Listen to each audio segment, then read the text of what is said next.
Rian, wanneer ben je ooit begonnen met korfbal? Dat is in 1996 geweest, toen was ik 10 jaar. Toen ging een vriendinnetje, Kim van den Berg, die wilde gaan korfballen. En toen gingen Caroline en ik, want wij waren heel goed met z'n drieën bevriend. Wij gingen met z'n tweeën meekijken en sindsdien zijn we eigenlijk, ben ik erbij gebleven. Dus eigenlijk sinds mijn 10e.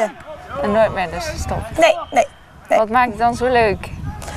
Ja, ik vind vooral het in een team spelen, met een team iets voor elkaar krijgen, iets presteren. Dat vind ik wel een van de belangrijkste dingen bij korfbal. Dus ook, als een vak minder draait, dan kun je ook een wedstrijd verliezen daarop. Dus het is heel belangrijk dat je met z'n allen, alle 8 eigenlijk, alle spelers goed op de goede positie staat. En, dus ja, het is wel heel bijzonder dat je zo met zo'n team dan probeert om dan iedereen op een goede positie neer te zetten en dan een mooie prestatie neer te zetten. Rian is begonnen toen ze 10 jaar was, samen met Caroline Michels en Kim van den Berg. 3 dikke vriendinnetjes. Er zijn er nog alle 3 bij, dus Caroline staat ook in de eerste, Kim staat nu in de tweede. Dus altijd met veel plezier gedaan. Dus ik denk een hele goede stap dat ze toen gedaan hebben toen ze 10 jaar waren.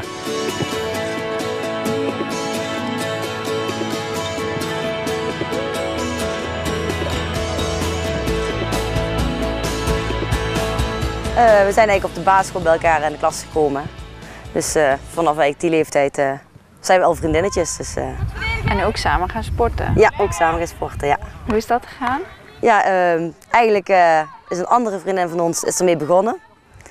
En toen dachten we, hey, het ziet er wel leuk uit. Toen zijn Rian en ik ook tegelijkertijd eigenlijk begonnen met die sport, met korfbal. Ja, en bijna altijd bij elkaar in het team? Ja, eigenlijk bijna altijd. Ja, er zijn wat jaren dat Rian eerder over is gegaan. Of Rian zat al vrij snel in 1, dat ze dubbel moest spelen. Maar eigenlijk bijna altijd bij elkaar een team. Hoe vond je dat? Zij ging natuurlijk op de 15 al naar senioren. Ja. Wat vond je daarvan? Ja, ik vond het leuk voor haar. Want Rian was ook al hartstikke fanatiek en super gedreven. Dus, Ja, ik vind haar echt een verbinder, zeg maar, in het team. Ze is heel positief, wil heel hard werken, sleurt iedereen eigenlijk mee in het spel wat we willen gaan spelen. En, ja, gewoon ontzettend positief. Ja, heel belangrijk. Rian is er iemand die gaat voor 200%. Die vindt 100% niet voldoende, 110%, die gaat voor 200%. En ja, dat heeft ze van het begin af aan gehad. Inzet, dubbel 200% inzet.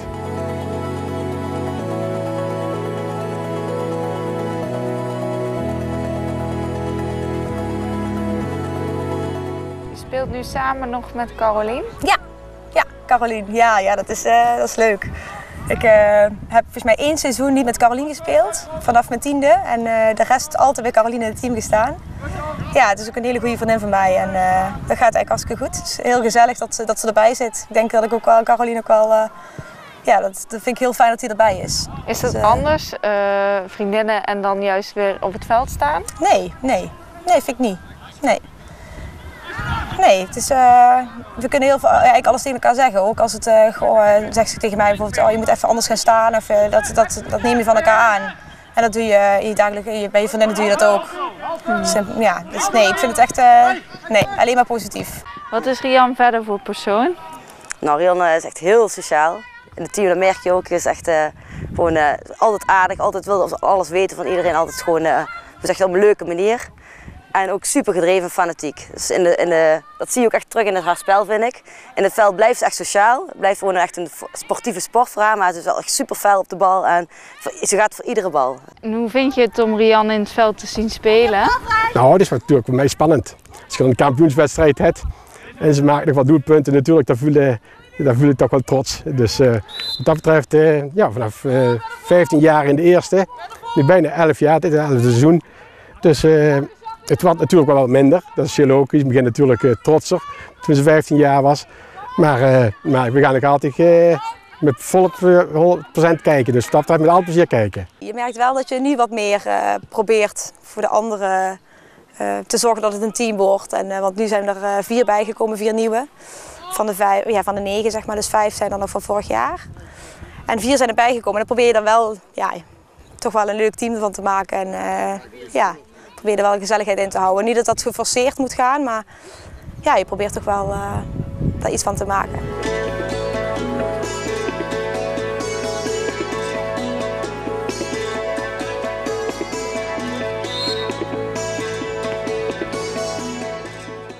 Wat is een mooie herinnering die je samen met Rian hebt?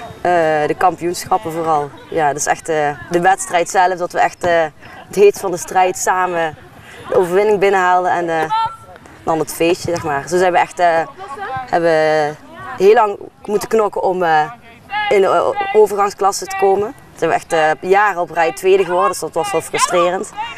Wij zijn een aantal jaren achter elkaar, buiten en binnen, zijn we heel vaak tweede geworden. Dat je elk jaar net langs het kampioenschap grijpt, zeg maar. Frustrerend. Een beetje frustrerend is het wel. Ja, dat was toen op een gegeven moment ook, oh, weer tweede. En dan werd het ook van, oh, we zullen wel weer tweede worden. Zo ging dat. Uiteindelijk zijn we kampioen geworden in Vlierde bij DOT. Toen was daar de kampioenswedstrijd en toen hebben we die ook gewonnen. Nou, dat was voor mij echt wel, een heel mooi moment. Ja. En dat, ja, precies. Als je die foto's ook terugziet, dan was het ook echt ontlading van het is ons gelukt. En ja, dat was heel leuk. Ja, dat was ook heel goed gevierd. Wel stond een platte kar, de voorzitter had dat geregeld met een tractor daarvoor. En ja, dat was echt helemaal leuk. Dieptepunt? Toen we in de Wetteling moesten tegen de Merels. De hele tribune zat vol met de Joekskapel was er. En het moest gebeuren. Dat was gewoon het moment om kampioen te worden. En toen hebben we gewoon verloren tegen de Merels. Ja, heel balen. Want we hadden op zich goed kunnen winnen, maar dat was de spanning. En dan zie je die tribune. En ja, toen hebben we verloren. Dus dat was wel een dieptepunt. Daar baal je dan ontzettend van. Want al die mensen komen dan voor zo'n kampioenswedstrijd en dan verlies je die. Maar we hebben 2 weken daarna is het gelukt. En goed, zijn we uiteindelijk toch kampioen geworden. Ja. De mooiste herinnering is dat ze kampioen zijn geworden moesten ze beslissingswedstrijd spelen en in de overgangsklasse.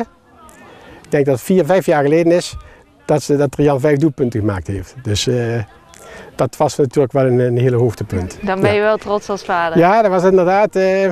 Alles lukt ook. Dus wat dat betreft, de ene wedstrijd is de ander niet. De ene keer dan rolt hij er lekker in en de andere keer rolt hij net uit. En korfballen is een gekke sport. Je kunt 5 minuten voor het einde, als je met 3 doelpunten voor staat, kun je nog verliezen. Dat is heel wat anders dan voetballen. Dus je moet geconcentreerd blijven tot de laatste minuut. Of tot de laatste seconde eigenlijk, ja.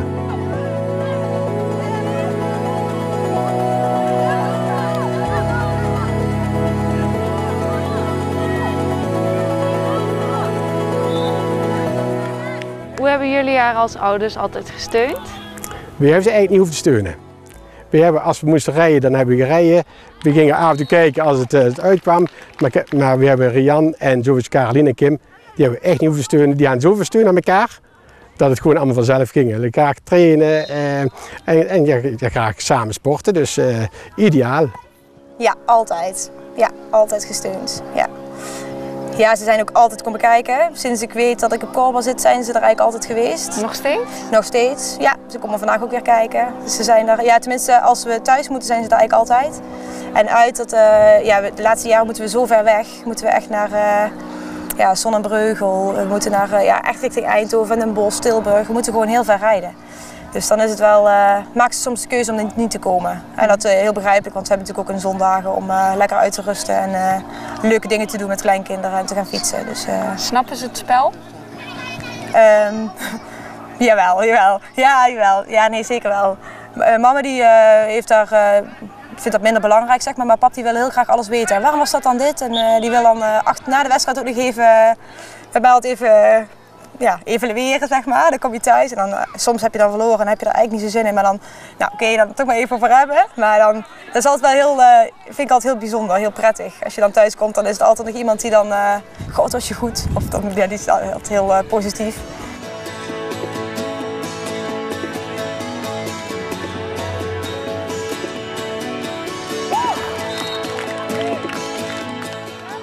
Wat hopen jullie dit jaar als team te bereiken?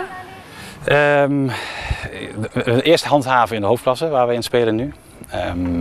Maar er zit heel veel groeimogelijkheid in dit team. Dus als we kunnen handhaven, dan zou het ook maar zo kunnen zijn dat we op een 3e plek eindigen. Dus dat is een beetje afhankelijk van ook wat er vandaag gaat gebeuren. En we zullen het zien. Nou, we zijn buiten staan we naar hoofdklasse. Dus ik hoop dat we dat blijven handhaven. En binnen hoop ik eigenlijk wel dat er misschien een kampioenschapje in zit. Dus dat we eigenlijk ook naar de hoofdklasse gaan gaan. Wat wil je nog bereiken? Ja, dat is een moeilijke. We willen dit jaar sowieso hoofdklasse hanteren gewoon. Wij blijven in de hoofdklasse blijven. Maar het zou mooi zijn met zo'n jong team die heel veel competenties heeft en heel veel goede dingen. Heel veel groeimogelijkheden denk ik ook. Het zou topklasse natuurlijk wel echt superleuk zijn als je dat met zo'n team... Maar ik verwacht dat ik dan wel bij de midweek zit of bij de recreanten of gestopt. Want ik denk niet dat het binnen nu en 2 jaar een reële doelstelling is. Ik denk hoofdklasse boven de meedraaien is voor nu een hele mooie doelstelling. En dat laatste, dat maak je dan nog wel vanaf de zijlijn mee? Ja, precies. Dan ben ik wel als toeschouwer aanwezig. Ja.